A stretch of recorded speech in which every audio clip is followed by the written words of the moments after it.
ఒక్క ఎకరం తేలినా ముగ్గురు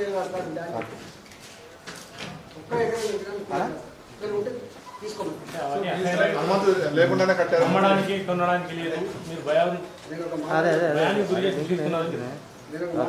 ఒకవేళ నేనే భయాన్ని గురి చేస్తే మరి నా స్థాయికి కూడా మరి కేసీఆర్ దగ్గర ఎంతమంది భయపడించి మరి కొండపూడి తీసుకుంటాడు అంటే ఒక శాసనసభ్యుడికి ఒక మంత్రికి బెదిరించే అధికారం ఉంటే మరి ముఖ్యమంత్రి గారికి ఎందుకు ఉండాలి నవీని ఉండాలి నాలో బట్టి తొండలు కూడా పెట్టిన భూమి నేను బెదిరించాను మరి కొన్ని వేల ఎకరాల అసైన్మెంట్ భూములు కొండాపూడి ఏరియాలో బంజారా మరి నువ్వు తీసుకున్నావా అంటే మధ్యలేని పిచ్చి పని అది అంటే అధికారులు బుద్ధి లేని వాళ్ళ అధికారులకు తెలియలేని వాళ్ళ అధికారులు చెప్పగానే వింటారా చట్టం ఉండదా అధికారుల సిస్టమ్ ఉండదా అని మా ఆవిడ చెప్పింది.